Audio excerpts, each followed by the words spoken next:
E 2 anos seguidos com essa igreja, como pastor da igreja, levando a igreja para um evento maravilhoso. É realmente maravilhoso.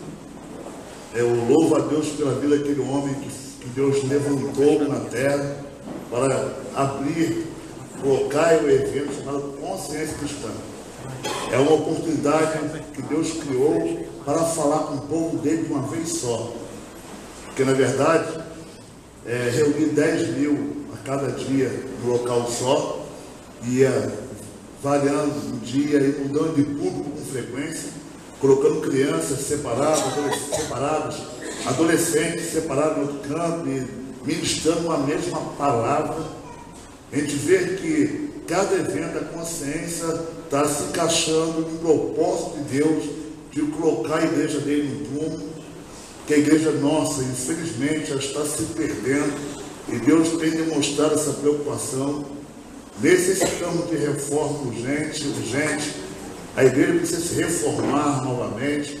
A igreja está voltando para o misticismo, o esoterismo, gospel, show, bandas, carnavais, brincadeiras, onde Cristo, que é o centro de tudo, tem sido esquecido pela igreja. E lá nesse evento, o foco foi Jesus Cristo. Quem passa pela consciência cristã ficou até meio surpreso em ver. Até no início me perguntei, mas as palestras são muito voltadas para os não crentes. Mas o Espírito Santo de Deus estava me falando, filho, a maioria que estão aqui dizendo que são crentes, não são crentes ainda não. Então preste atenção no que eu estou falando com vocês. Preste atenção e façam o feedback, todos vocês, se o caminho que vocês têm espelhado, têm seguido, realmente é o caminho que o Senhor projetou para você desde a fundação do mundo. E Deus mostrou para mim pregações tipo assim, do homem, um africano, que alguns até esperavam dele power, poder, né? Que não pode ver um africano, é impressionante, não pode ver um negro que acha que vai ser power, poder, né? Aí ficaram surpresos que o africano trouxe uma sã doutrina, uma teologia bem montada, bem elaborada, e falando sobre Jesus Cristo. Uma pregação que ele fez que para mim, foram as pregações que eu mais bem encaixada e elaborada que eu já ouvi. E simples, bem calmo. Ele falando do início, mostrando o início pobre de Jesus Cristo, mostrando a vida humilde de Jesus Cristo, a vida de uma criança na manjedoura, que veio com a promessa dos anjos de Deus falando que ele seria grande, mas nada demonstrava que ele seria grande, porque como o anjo aparece falando, esse menino será grande, e de repente esse grande nasce na manjedoura, não nasce em palácio, não nasce em canto nenhum. Aí começou a descrever toda a natureza humana de Cristo, desde o seu nascimento. Aí ele culminou lá no Apocalipse capítulo 5, e aquela passagem do Apocalipse capítulo 5, não sei para você, mas para mim, muito me emociona. Eu fico extremamente impactado toda vez que eu ouço Apocalipse capítulo 5, porque aquela passagem que fala, ele é digno, ele é digno, ele é digno, e quando eu imagino aqui na minha mente simbólica humana, que eu não tenho nem condições de escrever como é lá no céu, mas eu procuro imaginar, eu vendo um homem, um cordeiro, diz a Bíblia, como se estivesse morto, subindo a escada, todo ensanguentado.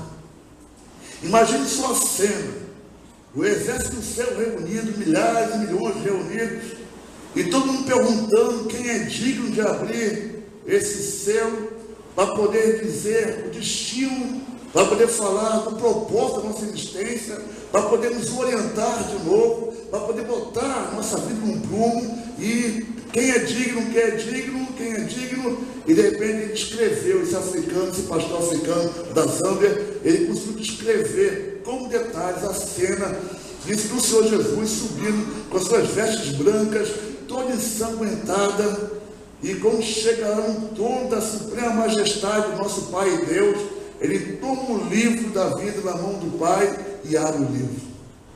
Ele escreveu nesse homem ensanguentado que é Jesus.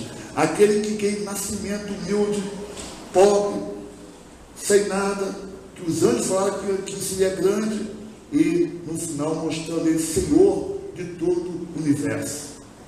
Majestade suprema, um nome acima de todos os nomes, Rei dos reis, Senhor dos senhores. Por que eu estou falando isso? Porque nas igrejas atualmente, Jesus Cristo não tem sido buscado nas igrejas. As igrejas, como eu falei, a maioria chegou aqui no power, poder. Não estão buscando mais Jesus. Estão buscando emoções, estão buscando algo diferente.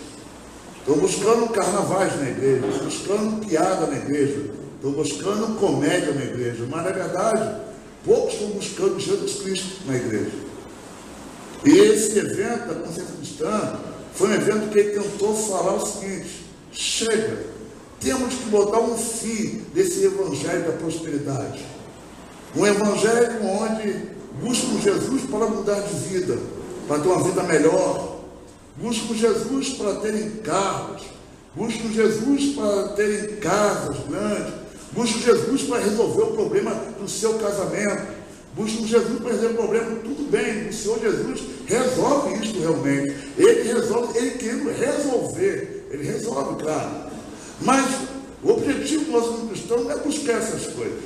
Nosso objetivo é buscar Jesus Cristo. Ele é nosso Deus e Senhor. E o povo tem buscado as coisas. Realmente, eu me vi até preso a isto.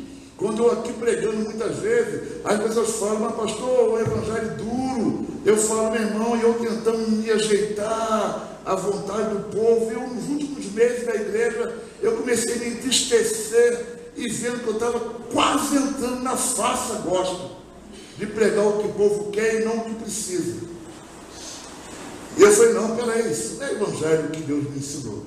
Não se prega o que o povo quer, prega o que eles precisam ouvir. E eu comprei um livro de R$9 lá da Consciência Cristã. Eu vendo algumas passagens com o Walsh, que ele pregou no evento anterior, não sei que ano foi, 3 anos atrás. Esse Walsh americano, ele fala o seguinte: que a situação está tão triste, tão dramática, que um homem dentro de uma cadeia, aguardando a execução da sua pena de morte, aguardando o seu enforcamento, aí chegam pessoas para ele e falam o seguinte: ei, tem um carro novo esperando. Ou falam: olha, você tem uma vida melhor ali esperando. Agora ele pergunta uma coisa: por que um homem que está perto de morrer quer carro novo? Para quê? Para que um homem que está perto de ser executado, ele quer ter uma casa grande? Para quê? Para que um homem que está perto de morrer, ele vai querer ter uma vida transformada se ele vai morrer? Na verdade, ele está dizendo o seguinte: parem de pregar essas coisas, mostra ao povo que estão condenados à morte, mostra ao povo que estão mortos em seus delitos e pecados. Voltem a falar do pecado, voltem a falar da necessidade da confissão dos pecados e do arrependimento, que estão mortos, estão prometendo um carro para eles. Carro não vai dar vida para ninguém. Na verdade, ele fala o seguinte: tem que alguém voltar a apresentar para essas pessoas que estão prestes a morrer e oferecer Jesus Cristo, aquele que pagou pelo seu crime.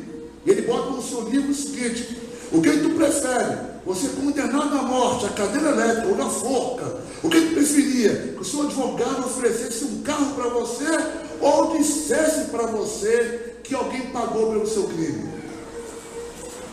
E na verdade, o que precisamos ouvir é que alguém pagou pelo seu crime, alguém pagou pelo seu pecado, alguém pagou pelo seu delito, e por isso você pode sair dessa condenação eterna.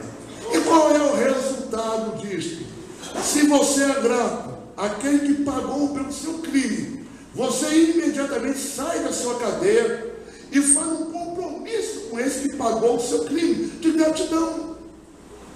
Nós temos que sair da cadeia da condenação eterna e partir para agradecer a Jesus. Obrigado, Senhor, que o Senhor morreu por mim e pagou pelos meus crimes, e graças a ti, Jesus Cristo, eu não irei mais para o inferno. Aí essa mesa lembra da permanência da fé, lembra do que Jesus Cristo fez por mim e por vocês, e mostra que nós estamos firmes nesta fé. Mas realmente, e aí? Estão firmes mesmo? Porque a pergunta que algumas pessoas fazem a mim, há muitos anos como pastor, até pessoas que são crentes, sinceras, chegam até mim, várias, pastor, eu não tenho certeza que eu sou salvo. E tem pessoas que, sinceras, até convertidas mesmo, que não têm certeza da salvação. E são salvas, mas não têm certeza. Porque pararam de pregar o verdadeiro evangelho, que dá uma base para essa pessoa entender se ele é salvo ou não. Se uma pessoa que é sinceramente salva, tem dúvida da sua salvação, imagina aquele que não tem salvação. Tem muitas pessoas na igreja que não tem salvação nenhuma, e não sei, acho que tem. Há pessoas na igreja achando que são salvas, e às vezes não estão salvas. Porque não basta falar para a pessoa, tipo assim, você orou confessando a Jesus Cristo como Senhor e Salvador, você está salvo. Sim, o início é isto, mas a sua vida, os sinais da sua vida, demonstram uma vida de salvação, demonstram uma vida que você é salva, porque a justificação é pela fé. Você é justificado pela fé, sim, é pela fé em Cristo que você entra para o céu. Mas essa justificação tem sinais, e os sinais dessa justificação, se realmente aconteceu na sua vida, é a santificação. E a santificação tem sinais que devemos observar em nossas vidas. E nesse texto de 1 João capítulo 5, versículo 13, deixa bem claro aqui, quando João fala assim: estas orientações vou escrever a fim de saberdes que tendes vida eterna, a vós outros que creem no nome do Filho de Deus. Quer dizer, João escreveu a carta de 1 João para dar a descrição de quem é salvo e quem não é.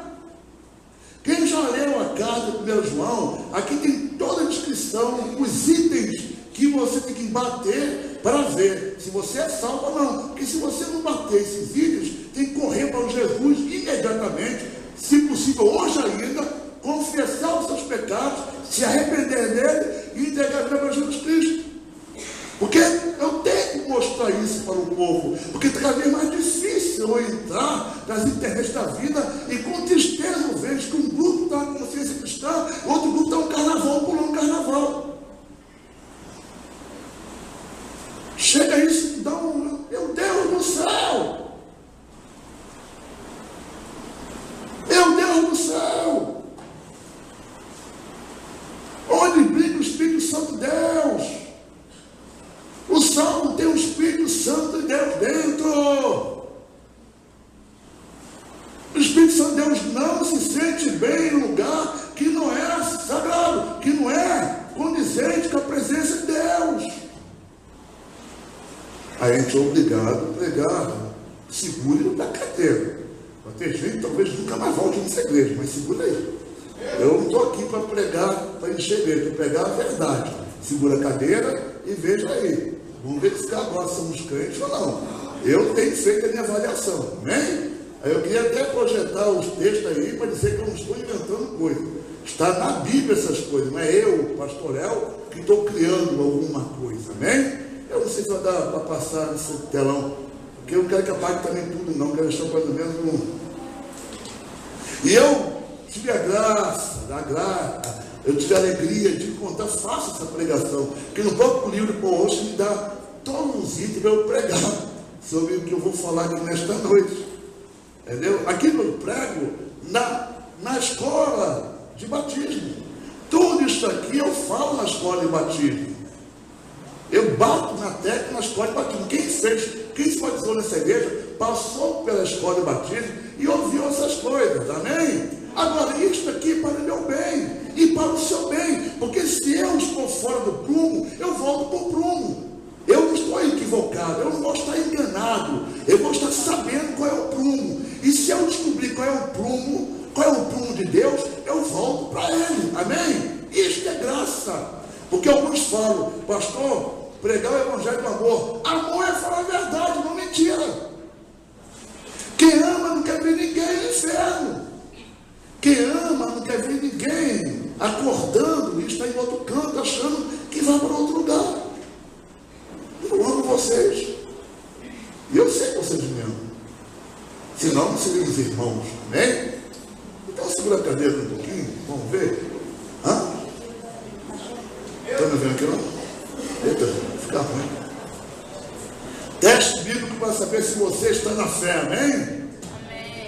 Puxa esse texto, já passou esse texto, vamos passar para o outro texto. Olha, realmente, como disse na introdução, é difícil hoje em dia, e algumas pessoas têm dificuldade de saber se estão salvos ou não. Até mesmo aquele crente salvo sincero, aquele sincero, ele tem dúvida, às vezes, quando bate uma crise, quando ele peca, quando ele erra, quando ele insistentemente peca no mesmo erro, ele começa a ter dúvida que é salvo. Eu já ouvi de crentes verdadeiros falar, como sou salvo se eu peco nisso direto? Eu quero dizer para você que pecar em alguns pontos, algumas vezes, não como prática comum, mas sim por acidente, você é salvo. Eu vou mostrar que um deslize, uma queda, uma caidinha, não te tira você da vida eterna. Não quer dizer que você não seja salvo. Mas tem pessoas que às vezes, crentes, servem de Deus, convertidos realmente, salvos, carimbados para entrar no céu, mas devido a alguns erros que praticam ou cometem, pare uma dúvida de vez em quando. Será que eu sou salvo mesmo? Então hoje vocês vão ter certeza da sua salvação e não vão perguntar mais para ninguém que estão salvos realmente. E aqueles que não estão vão se ajeitar. Amém? Vamos abrir então. 1 João 5, está projetado ali. 1 João 5, capítulo 1, versículo 5 ao 7. O verdadeiro cristão, ele anda na luz. Amém? Na luz. Esse texto diz o seguinte: e esta é a mensagem que dele ouvimos, e vos anunciamos que Deus é luz, e nele não há trevas nenhuma. Se dissermos que temos comunhão com Ele, e andarmos nas trevas, mentimos, e não praticamos a verdade. Mas se andarmos na luz, como Ele na luz está, temos comunhão uns com os outros. E o sangue de Jesus, seu Filho, nos purifica de todo pecado. Esse texto é interessante.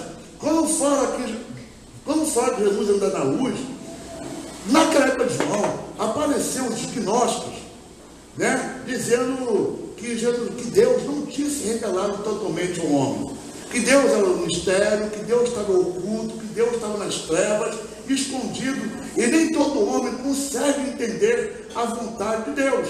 Começou a dizer que Deus andava escondido do homem e não se revelava totalmente para o homem. Os gnósticos diziam isto. E João escreveu dizendo, olha, Deus é luz, quer dizer, Deus se revelou sim, Deus se mostrou sim, Deus mostrou quem Ele é para cada um de nós e mostrou qual é a vontade dEle para nós. Então Deus anda na luz. Se Deus anda na luz, Deus revelou para nós o que Ele quer de nós, qual é a vontade dEle para nós e qual é a sua conduta. Então nós temos que andar de acordo com Ele. Amém? Tessalonicenses capítulo 4 fala, que nós temos que andar conforme os modos de Deus, tá? É uma coisa interessante. Temos que andar com conformidade com Deus. Se alguém pegar você e lhe espionar por um dia, está arriscado alguém filmar você xingando alguém lá na rua do carro. Alguém passa na sua frente e o cara passa, te dá uma fechada e você estira a mão para ele. Eita, será que por conta disso você não é mais crente? Não, não quer dizer nada. Foi um deslize, amém? Porque um dia só não é suficiente para eu saber se você é crente ou não. Mas se eu investigar você o ano inteiro, o mês inteiro investigando, filmando a tua vida, e você dando um dedo direto, xingando direto, vendo trambicar direto, roubando direto, fazendo palavrão todo dia, enganando todo dia, se prostituindo todo dia, fazendo um monte de baboseira toda hora, e alguém filmando isso, Então você não está. Porque quem anda, Deus dá a luz. Amém? Chutar um cachorro de vez em quando, não quer dizer que você não seja crente. Mas chutar um cachorro todo dia e premeditar isto, misericórdia.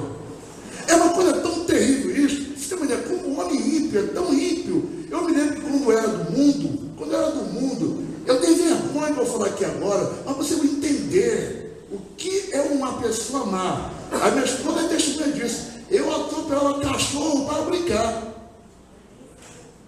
De tão mal que eu era. Imagine só como uma pessoa quando é má, o que faz. E para mim, era uma piada, estava saindo na farra e fazia. Uma pessoa má faz isso. Amém? Mas uma pessoa que se converte, continua fazendo isso? Não. Então há algumas coisas, e quando você, a Bíblia fala que um dos sinais claros que você está com Deus, que você é convertido, é andar na luz e não nas trevas, amém? E é interessante isso, porque viver com Deus é viver em conformidade com a sua vontade, é andar conforme os preceitos de Deus, preceitos estes que Deus nos anunciou e nos mostrou, amém? Estão me entendendo? Eu quero dizer para vocês que quando a salvação chega até vocês, vocês confessam Jesus Cristo como o seu único Deus, o Senhor e Salvador, você começa a dar prova de mudança de vida, amém? Agora tem pessoas que se convertem e falam, me converti, aí continua traficando, me converti, continua roubando, me converti, continua se drogando, me converti, não, tudo bem, vício até, a gente até considera que se droga por vício, até entendo que está lutando contra isso, desde que esteja lutando contra isso, e não se entregando ao vício, como alguns fazem, entendeu? É aquela história, é a conduta, é o comportamento seu para ditar se você é de Deus ou não é. Está claro isso para vocês? Amém? Então pronto, se eu sou de Jesus, eu mudei. A minha vida não é mais a mesma coisa. Mas tem gente que, misericórdia, estão na igreja e a vida dele, antes de Cristo e depois de Cristo, é a mesma coisa. Não mudou nada. Frequenta os mesmos lugares, faz as mesmas coisas, fala do mesmo jeito, anda do mesmo jeito, apronta do mesmo jeito, engana do mesmo jeito, mente do mesmo jeito. Isso aí não é nosso. E chega domingo com uma roupa na beca, senta, a paz do Senhor, meu irmão. Misericórdia, aleluia. E Deus só vendo o filme dele. Deus só olhando o filme dele. Amém? Então, aqueles que são uma nova criatura, eles têm o quê? Eles vivem o quê? Na luz. Outro comportamento, passei, filho. Diz a palavra de Deus. O verdadeiro cristão, volta aí, reconhece o pecado na sua vida. Vou passar bem rápido para poder hoje ceia. 1 João 1, 8, 10. Olha o que fala. Se dissermos que não temos pecado nenhum, enganamos a nós mesmos, e a verdade não está em nós. Se confessarmos os nossos pecados, Ele é fiel e justo para nos perdoar os pecados e nos purificar de toda injustiça. Se dissermos que não temos cometido pecado, fazemos-lo mentiroso, e essa palavra não está em nós. Olha que interessante. Deus é tremendo. Deus pega uma carta e fala, olha, vocês têm que andar na luz. Amém? Então você fica assustado, então eu estou ferrado, eu peco de vez em quando, eu vou para o inferno. Mas Deus chega e fala, olha, se dissermos que não temos pecado, já são mentirosos. Está dizendo o seguinte, olha, todos pecam. Amém? Todos pecam. Não tem. Ele está aliviando vocês. Ele está quebrando a autojustificação. Ele diz o seguinte, olha, vocês pecam realmente. E se falar aqui que você não tem pecado, se você disser para Deus que não tem pecado nenhum, misericórdia. Que a coisa que faz, eu fico mais indignado é quando a pessoa chega, conversando comigo, fala, olha, eu não faço essas coisas. Eu sou o tal. Aquele errou. Ou então quando é casal, então, no casal tem muito isso. Ela que errou. A pecadora é ela. Ou então a mulher fala, o pecador é ele. A Bíblia está falando que todos são pecadores. E tem alguns que falam assim, você tem um capeta dentro de você. E outro fala, quem tem um capeta é você. Na verdade, o Senhor está falando, todos têm pecado. Amém? Mas ele está falando o seguinte, ter pecado é uma coisa. Significa dizer que você não vive na prática mais do pecado.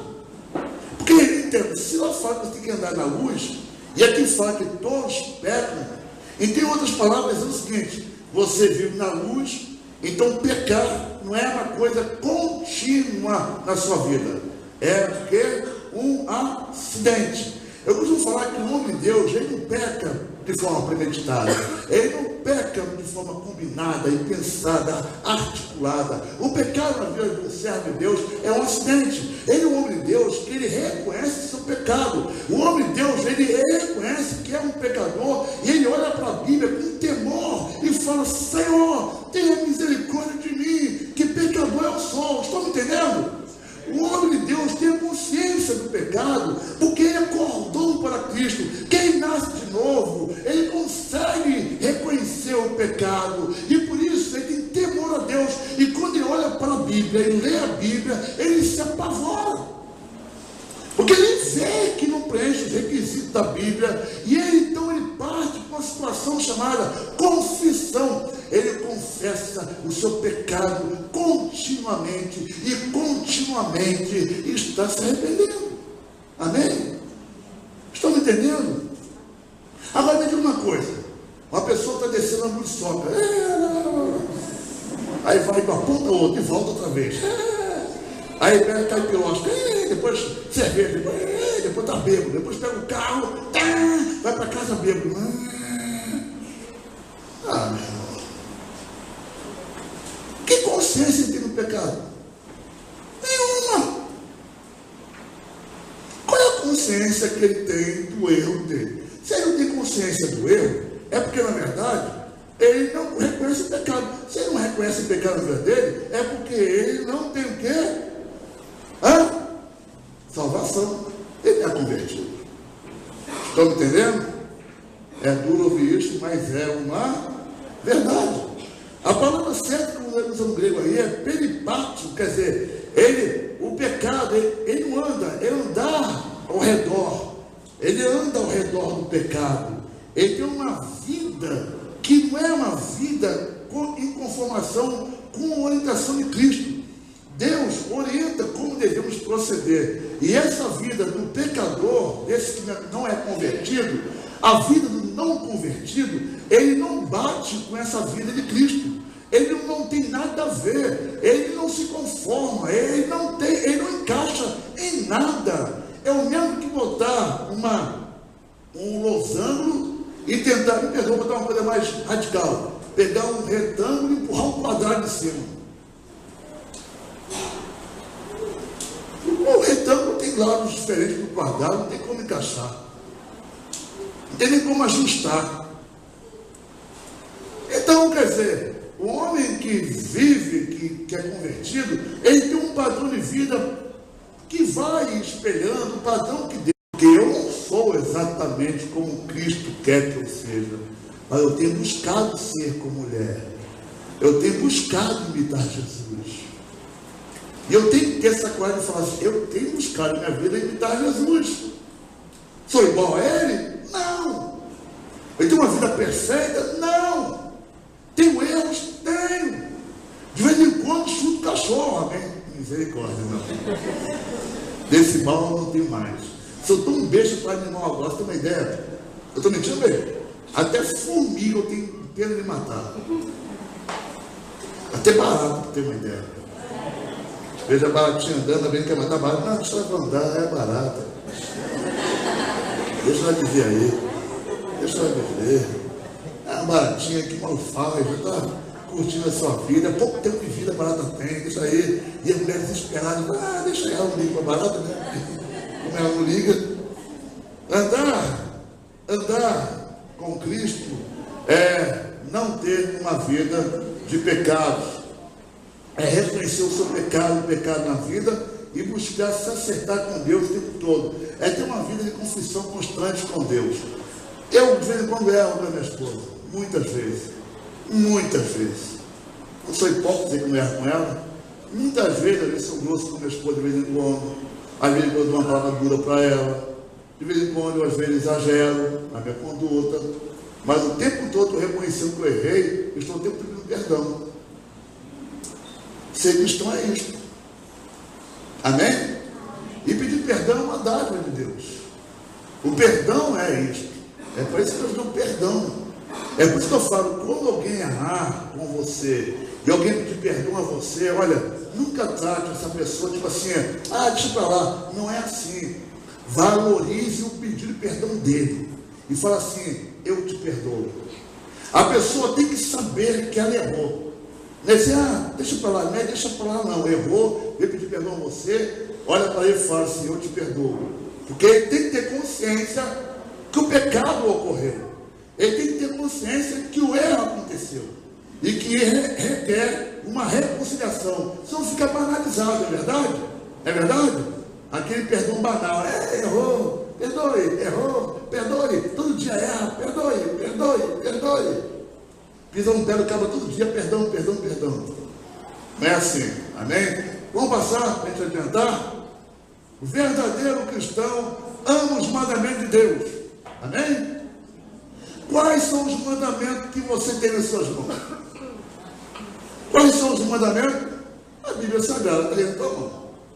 Aqui diz bem claro, vamos passar um texto aí, 1 João fala, 1 João 2, 3, 5 diz o seguinte, e nisto sabemos que o conhecemos, se guardamos seus mandamentos. Aquele que diz, eu o conheço, e não guarda seus mandamentos, é mentiroso, e nele não há verdade. Diz assim, mas qualquer que guarda a sua palavra, nele realmente tem aperfeiçoado o amor de Deus.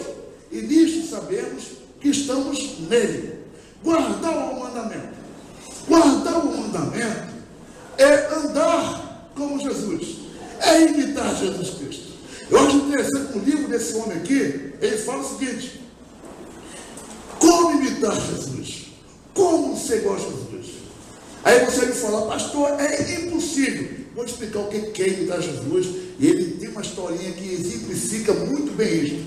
Ele fala o seguinte, que quando ele era muito novo, na sua fazenda, com seus pais, os pais dele, pai dele tinha o costume de dar água para os cavalos, e pegava 2 baldes pesados de água para dar água aos cavalos. E ele tinha 6 anos de idade, o pai dele era tão exemplo para ele, que ele tentava imitar o pai dele. Ele pegava 2 baldes de água também, e se arrastava atrás do pai dele para levar a mesma água. Como ele era muito jovem, ele arrastava o balde no chão e não conseguia acompanhar o pai. E ele tentava acompanhar os passos do pai. Ele também não conseguia acompanhar os passos do pai. Mas diga uma coisa, se alguém olhar para ele, ia rir da cara dele. Não. Na verdade, ele estava tentando imitar quem? O pai. Obedecer os mandamentos do Senhor é andar conforme o Senhor anda.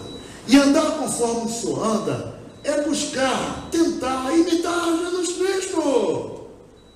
É isso que Deus quer de nós. O convertido, o verdadeiro convertido, ele tem uma vida de busca.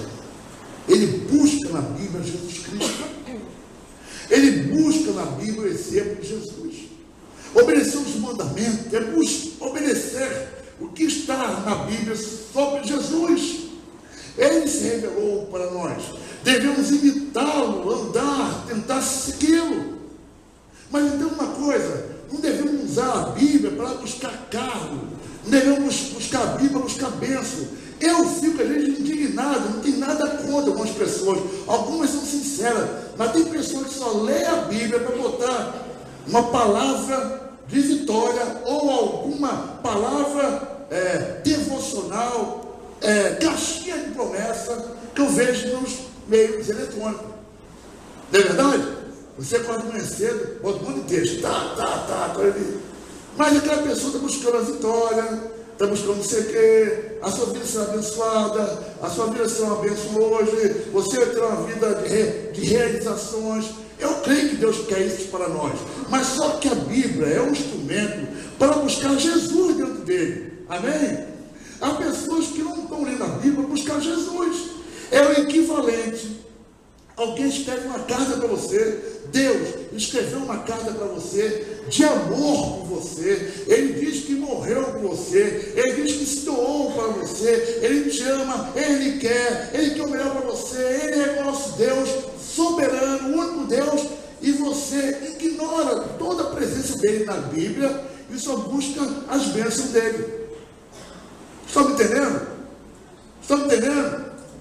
Imagine só alguém, o seu esposo manda uma carta para você, e a carta chega, e você fala, eu vou ler depois. 3 meses sem ver o marido. Aí o marido manda uma carta com carinho para você, e você recebe a carta pelo correio, e deixa a carta de lado, não lê ela. É o mesmo que você faz com a Bíblia. Quando você pega a palavra de Deus, que está lá a carta de Deus para você, e você não lê essa carta, você está ignorando Deus. E um convertido, ele ama isso aqui. Agora, confesso, há pessoas, crentes, sinceros, que têm dificuldade em ler a Bíblia. Estas pessoas precisam de um empurrão, talvez. Mas tem pessoas que não gostam da Bíblia. Olha, eu antes de me converter, eu nunca toquei na Bíblia. Quem tocava na Bíblia para ler antes da conversão? É raro aqui. A maioria antes da conversão nunca tocou na Bíblia. Eu era um desses.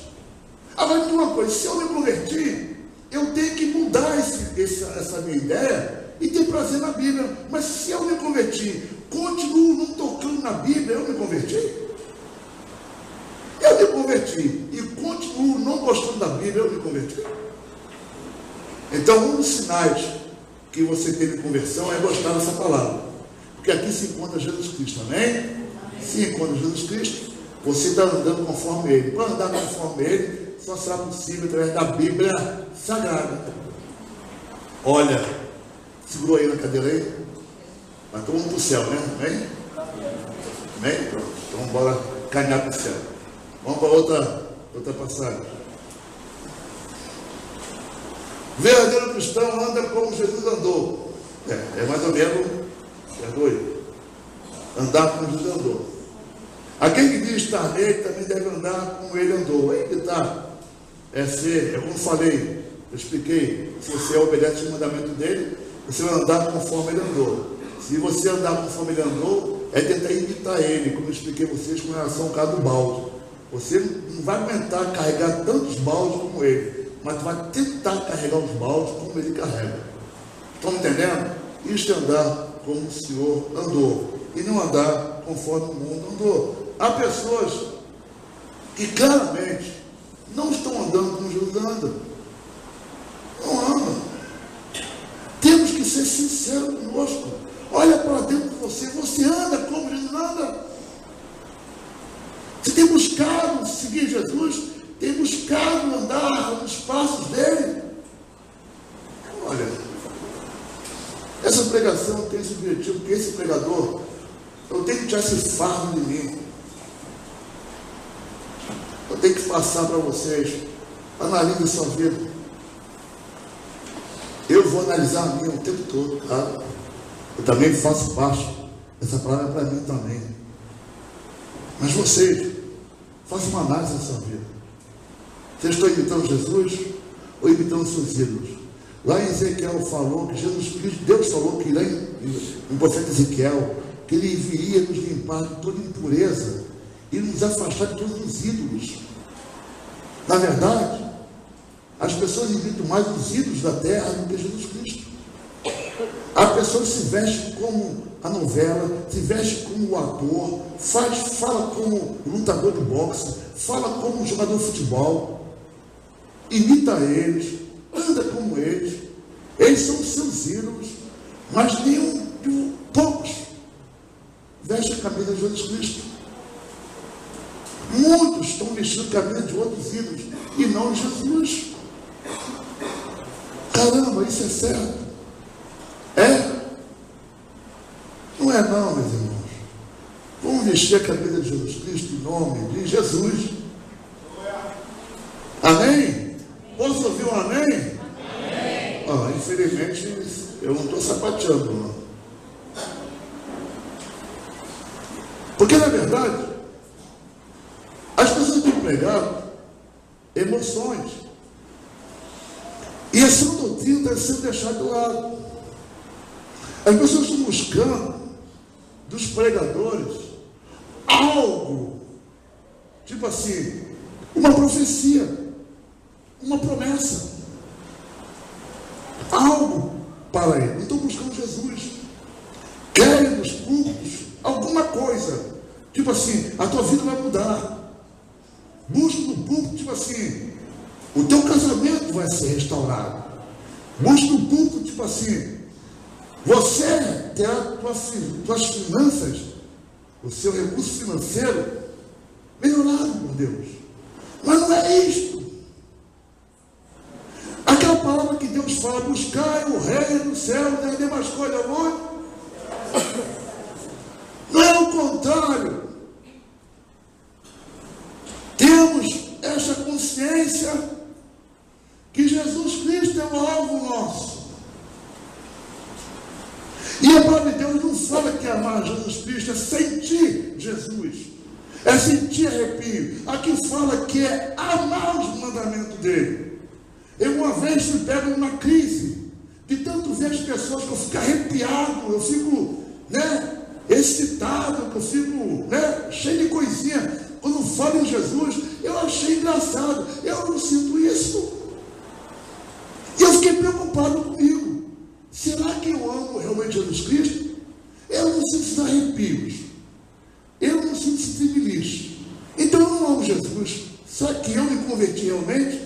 E eu entrei numa crise, pensando comigo, será que eu sou convertido? Aí Deus me abriu lá em João, meu irmão, aquele que ama, João 4:14 fala, aquele que verdadeiramente me ama, são aqueles que buscam meus mandamentos e os guardam. Então Deus me revelou para mim, filho, a prova que você é meu, a prova que você realmente me ama, é um prazer que você tem nas minhas coisas, é um prazer que você tem na minha palavra, é um prazer que você tem nos meus ensinos, e a sua luta de me imitar. Isto é conversão. Não fique esperando arrepio, não, que isso tem que mudar. Tem crente hoje em dia achando que aquele que ora em língua é crente, o que não ora em língua não é crente. Ou achando que aquele que profetiza é crente, o que não profetiza não é crente. Não é isto, não. Tem gente orando em línguas, só misericórdia, que língua é essa? Tem profetizando coisa que, meu Deus do céu, misericórdia. Deus nunca falou aquilo, não.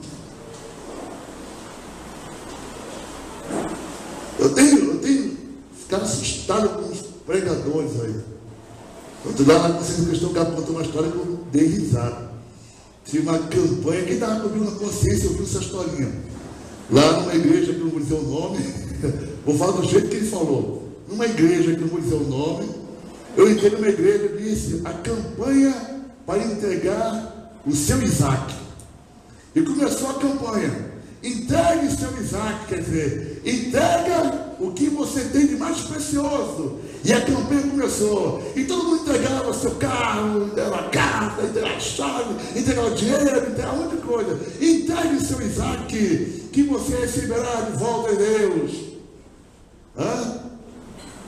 Aí um irmão conhecido da palavra falou assim, ei pastor, quero dar um testemunho aqui. O que foi para ele falar? Qual foi a bênção? Conta a bênção. Eu quero dizer que quando Abraão entregou Isaac, ele pegou Isaac de volta. Porque Deus deu um cordeiro para poder ser sacrificado. E as pessoas começaram a pegar o Isaac de volta. Quem entregou o carro, pega de volta, meu irmão. Deus não pegou o Isaac. Deus devolveu o Isaac para Abraão. A campanha entrega seu Isaac, mas dá assim. Aí ele está lotando as pessoas pedindo bênção. Ele não busca Jesus Cristo, não. Aí nós, às vezes, estamos esperando na fé, e uma tristeza nos tomando. Vou dizer por quê? Porque o noivo, que é Jesus, está triste, automaticamente você que é noiva, começa a se entristecer e começa a dizer que estou perdendo a fé, eu estou fraca na fé, eu estou fria na fé. Meu irmão, está fria na fé, fraca na fé não é igreja não. Coitado do pastor Léo, coitado dos pastores que estão todos estudando a palavra, jogando na Bíblia. Eu estou fraca, vai ficar fraca mesmo, porque você busca só bênção, não busca Jesus. Não, a sua oração não busca Jesus. A sua oração não busca comunhão com Jesus. A sua oração só quer coisa de Jesus. A gente pode pedir sim, eu como sempre digo aqui, eu incentivo pedir, porque o Pai Nosso ensina a pedir. Mas entenda uma coisa, Pai Nosso que está no céu, Ele é meu Paizinho, Ele é a prioridade da minha relação. Amém? Jesus é nosso tudo, nosso todo. Jesus é o meu todo, é o seu todo, é o seu tudo. Jesus é prioridade na sua vida. Você tem buscado essa intimidade com Jesus? Tu tem falado assim, Senhor, feliz com Jesus, sempre sou. Aquela música fala, se paz a mais doce eu puder usufruir, ou a dor mais forte vier me afligir, com Jesus estou e serei feliz. Meus irmãos, olha para mim. Sabe que há muita tristeza no meio do povo de Deus? Porque o povo de Deus tem amado coisas que acabam. Criar, bota o amor no marido. O marido vai também um momento de decepcionar. Quem bota o amor no namorado, esse namorado vai decepcionar. Quem bota o amor nos filhos, os filhos também. Quem bota o amor nas coisas, vão sentir tristeza um dia. Quem bota o amor no bem material, o bem material vai acabar. Quem bota o amor, quem bota a sua alegria naquele objeto, o objeto vai acabar. Eu quero dizer para vocês, meus irmãos, que a única maneira de sermos felizes é colocar um amor no único que é eterno, que é Jesus Cristo. Coloque seu amor em Jesus Cristo. Busque isto. Vai, insista nisto. Meus irmãos, eu aprendi a viver nas coisas boas e ruins. Eu tive uma semana complicada para mim, mas eu falei bem, eu não aceito estar triste. Eu entrei para orar e Jesus falou comigo assim, filho, lembra do que você prega no meu púlpito? Eu falei, sim, Senhor, eu me lembro. Levantei, falei, bem, não aceito ficar triste, porque eu tenho Jesus e com Jesus eu sou feliz. Isto é viver, porque não tem outra maneira de ser feliz. Sempre alguma coisa irá te decepcionar. Se você compra um carro hoje, amanhã pode perder. Se você compra uma casa hoje, amanhã pode perder. Ou não gostar mais daquela casa. Sei lá, tem tudo aqui. Só sei uma coisa: ser feliz com Jesus sempre sou. Então, o convertido é estar com Jesus. Aquele que diz que está nele também deve andar como ele andou. Andar com Jesus, andar como ele anda, é imitar ele, é ir com ele. Amém? Vamos adiantar? Bom, o verdadeiro cristão ama os seus irmãos.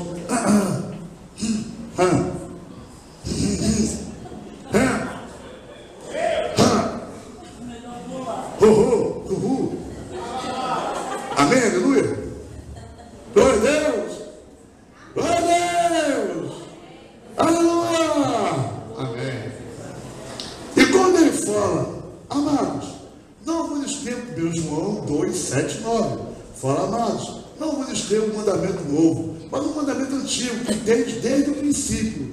Este mandamento antigo é a palavra que ouvistes. Contudo, é um novo mandamento que vos escrevo, o qual é verdadeiro nele e em vós. Porque as trevas vão passando e já brilha a verdadeira luz. Aquele que diz estar na luz e odeia o seu irmão, até agora está nas... Caramba, pesa, né? Engraçado, é bem confuso aí. Eu dou um mandamento antigo e um novo mandamento. Ele está dizendo o seguinte: ele está dizendo que o mandamento do amor é um mandamento muito antigo, existe há muito tempo. Só que Jesus veio e ele elevou o amor a um nível mais alto. Por isso que ele fala uma coisa antiga e uma coisa nova. Ao mesmo tempo, o amor sempre existiu, que Deus sempre ensinou o amor, mas só que quando Jesus veio, ele elevou o amor a um nível mais excelente. E amar o seu irmão. Aí fala amar o irmão. Algumas pessoas estão achando que esse amor é para os necessitados, é para os pobres, é para o sinal da rua, é para aqueles que estão passando fome. Não! É para o seu irmão. Vou dizer, você tem que amar o seu irmão aí na igreja. A Bíblia fala que o amor tem que ser primeiro com os irmãos da igreja. E às vezes, nós estamos indo para a rua com uma alegria, entregar cestas básicas para quem não é irmão em Cristo Jesus. Mas tem irmãos em Cristo Jesus dentro da igreja passando fome. Estamos com alegria, levando muitas obras. Tudo bem, tem que ser feito sim isto. Mas às vezes tem missionários, irmão nosso, que não tem provisão. Cadê o amor pelo irmão? Há pastores aí, em igrejas pequenas, que não tem a comida. Eu conheci um pastor do sertão que ele comia piabinha seca de R$1 e tanto e dividia com a comunidade. Que ele ganhava meio salário mínimo da convenção que ele fazia parte. Aí as igrejas ricas por aí, cheias de dinheiro e mantendo um missionário no sertão com meio salário mínimo. Isto é amor? Nunca foi. Nunca será. Amor aos irmãos. Aquele que é crente é o seu irmão. Amém? Se preocupa com o irmão. Aquele texto de Mateus 25, fui preso e foste me visitar, tive sede e fosse da água. No livro dele aqui, que eu acho interessante, ele diz o seguinte: é o equivalente, uma perseguição acontecendo no meio do povo de Deus, e alguns irmãos nossos serem presos e jogados numa cela para passar fome e não ter nada, nem alimento. E você, como irmão dele, se levanta para levar água, comida, bebida e se arriscar por ele. Isto é amor. Isto é amor. Irmãos nossos que estão nos hospitais, devemos visitar. Vai visitar? Nosso irmão servo está no hospital ontem, mas está sendo alta. Está na casa dele. Uma grande luta as coisas dele enfrentam. Se eu tivesse ido lá com uma mãe, não tinha nem como tirar ele da cadeira. Nós tínhamos que carregar ele no colo, para a cama, e ficamos lá dentro, porque ela não tem ninguém aqui, é ela e o esposo. Os irmãos precisam buscar ele lá para ajudar eles. Amém? Ele teve uma queda, bateu a cabeça, teve uma TCLE, ele está meio desorientado, não consegue reconhecer direito as pessoas, ele estava saindo do carro, foi só almoçar fora, e aqui em João Pessoa só tem neurologista só no trauma, né? Não tem outro canto, e na Unimed, e o plano dele não tem Unimed, tem só Samaritano e outro memorial. Aí Denise aí se mobilizou, amém, a pessoa se mobilizou aí, começou a conseguir trabalho. Eu quero dizer para vocês que se preocupar com o irmão é isto. Amém? Procure saber como está seu irmão. Tem muitos irmãos que estão sem emprego, você sabe. Tem muitos irmãos que estão passando dificuldade financeira, e tem irmãos que tem mais aqui que sabem, mas ninguém pergunta. E o pastor aqui não tem como saber tudo. E quando sabe, fica de mãos atadas. É uma tristeza mesmo. Não poder fazer nada. Saber e não poder fazer nada. Amém? Agora, a igreja tem que ser também uma arrecadadora. Uma igreja que diz uma oferta elevada, uma igreja que pode ter um social forte para os irmãos da igreja.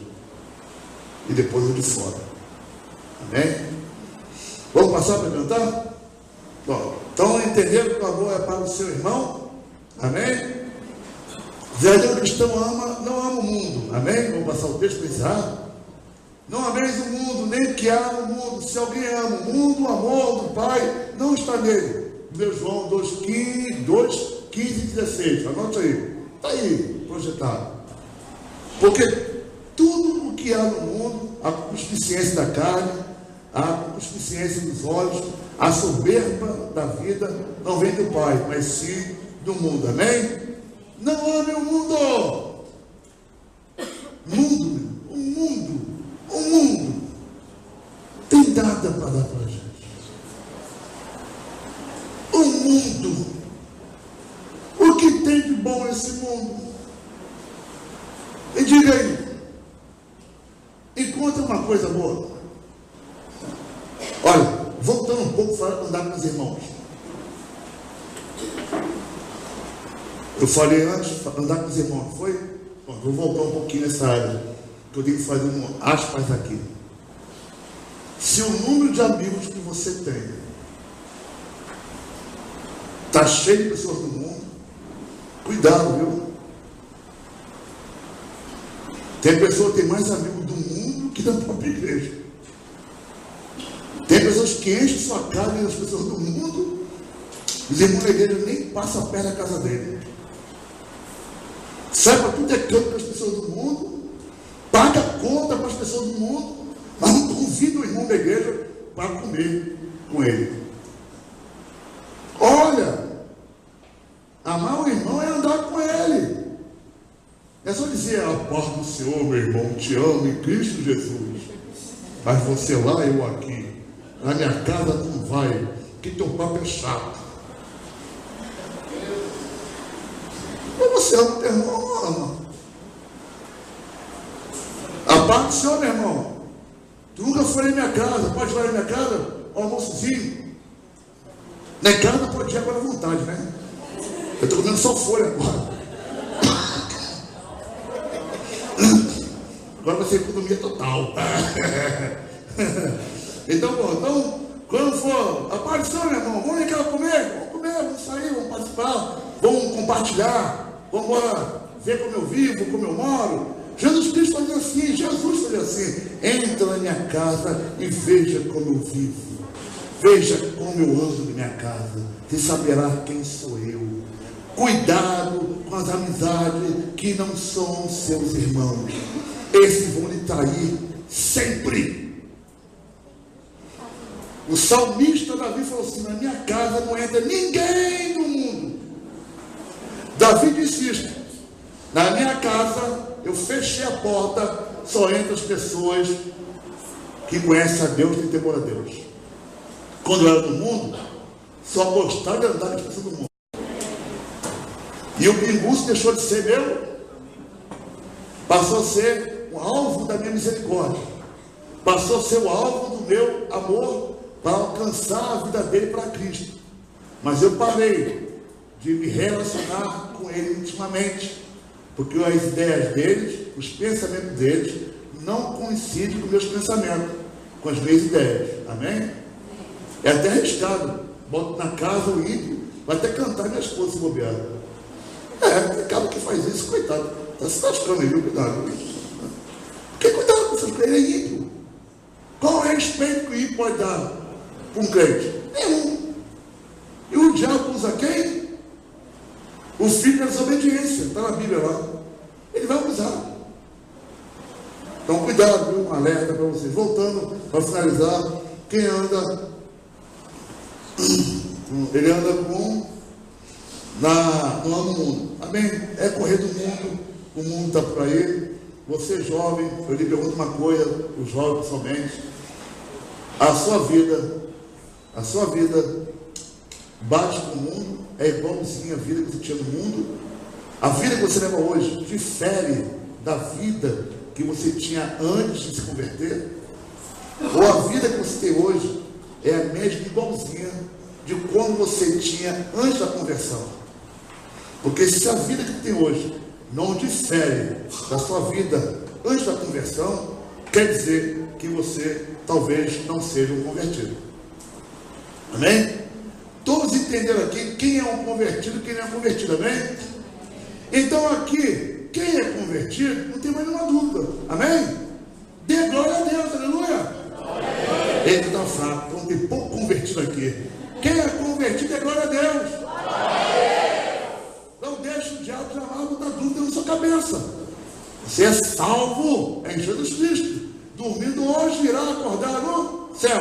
Mas aquele que não tem certeza, hoje o dia de reconhecer isto, pedir misericórdia a Deus, se arrepender dos seus pecados, confessar Jesus como seu único Deus, Senhor e Salvador, e mudar de vida. Simples assim. Vamos ficar de pé?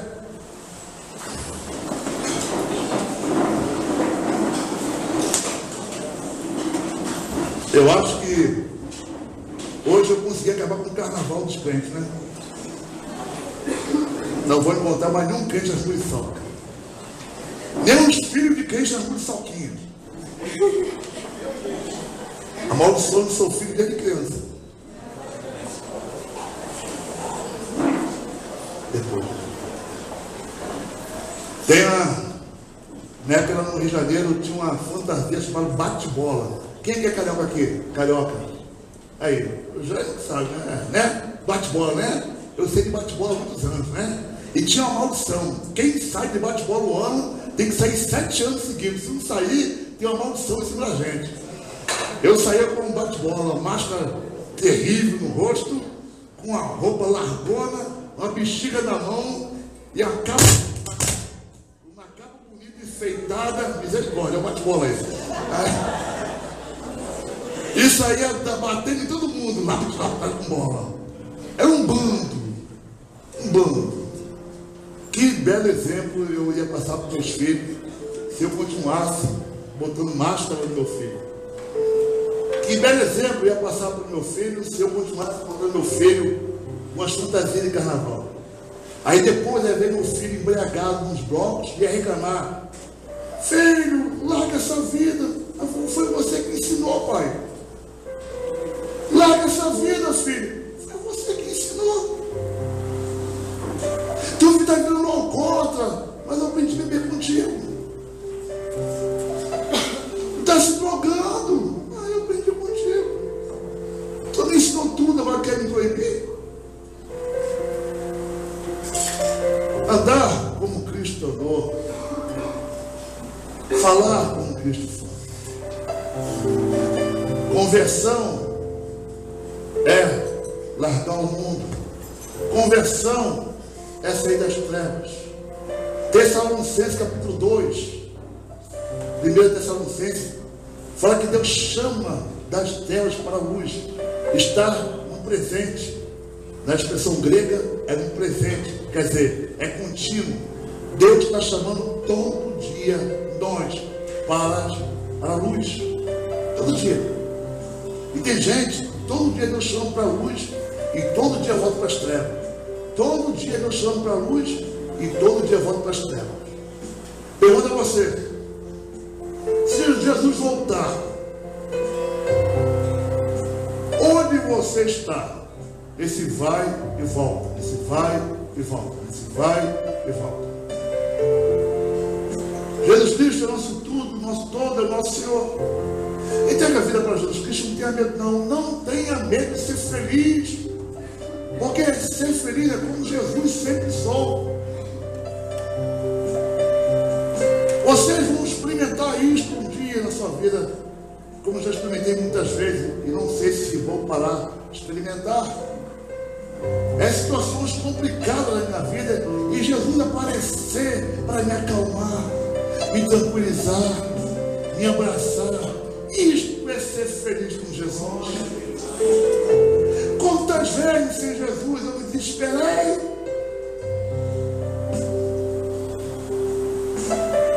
E lhe pergunto, com Jesus, tanta vez que o desespero tenta entrar, na mesma hora, o meu sobrada do céu: filho, eu estou contigo. Não se preocupe, aquieta tua alma, que eu estou no controle da sua vida. A obra que eu comecei em ti, vou terminar. Senta e conheça meu poder. Quem tem Jesus é assim. Jesus, aliás, é o Espírito Santo de Deus que está dizendo para nós aqui nesta noite: Jesus morreu por você. Jesus morreu por você. Jesus morreu por você. Jesus pagou o preço dos seus pecados, filho e filha. Eu ouvi de um homem na televisão falando: do que você tem medo? E ele respondeu: eu tenho medo de morrer, porque eu não sei para onde eu vou depois da morte. Mas eu sei. Eu quase gritei para ele na televisão: eu sei para onde eu vou. Tu não sabe, mas eu sei. Eu já posso imaginar como é o céu. Eu vejo os filmes de céu. Eu fico imaginando: será que é assim? Vejo os anjos. Será que é assim? Eu fico imaginando: Senhor, você é bom demais. Eu vou ter asas, Senhor, eu sou um arcanjo. Eu vou pular. Vou atravessar o céu. Eu não sei que eu tenho o céu de esperança. Isso dá uma paz tão grande para mim. O medo foi embora. Ouçam vocês com que não tenham medo. Jesus Cristo é seu Senhor. Ele é digno de toda a honra, toda a glória, todo louvor. Você que ouviu a palavra hoje e concluiu que realmente você é convertido em Jesus Cristo, joga fora todo medo, joga fora toda insegurança, joga fora toda preocupação e pule e se jogue nos braços de Jesus.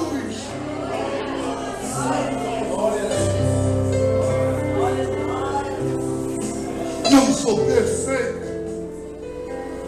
não sou o melhor filho que Jesus tem, mas sabe qual é a diferença entre Esaú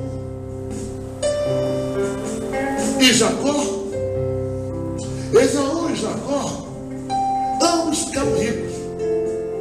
A Bíblia fala que Deus amou Jacó e aborreceu de Esaú, mas mesmo assim Esaú foi rico, tão rico quanto Jacó.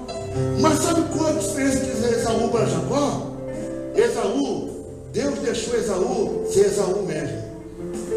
Esaú foi Esaú mesmo. Já Jacó não. Jacó, Deus lutou para transformar Jacó em Israel. Porque quando você é filho de Deus, Deus, Ele age diretamente em você para lhe transformar. Quando você não é filho de Deus, tu dá as soltas, faz o que quer, se suja como quer, porque Deus não faz nada para lhe mudar. Mas se você é filho de Deus, se está sujo, Ele vai te lavar. Se você está em pecado, Ele vai lhe curar, porque Ele age na vida dos seus filhos. É por isso que eu não me preocupo. Quando Deus está endurecendo algo comigo, eu sei que meu Pai está me disciplinando, está cuidando de mim, está me transformando num pastor melhor, num homem melhor, num servo melhor. Deus ama o filho, e o filho não fica jogado no dará. Como alguns falam, Deus interfere realmente. Todo mundo chega até você, leva uma palavra, um puxado, cuida de você. É Deus agindo para você mudar. Jacó, Deus lutou tanto com Jacó, que Jacó teve que, ficou até manco para ser chamado de Israel. Feche seus olhos. Se tem alguém aqui nesta noite, noite de paz, noite com Jesus, noite onde Jesus é seu tudo e seu tudo. Você que nesta noite concluiu no seu coração e não tem mais nenhuma dúvida que você é servo de Deus e que você irá para o céu, dê glória a Deus bem alto.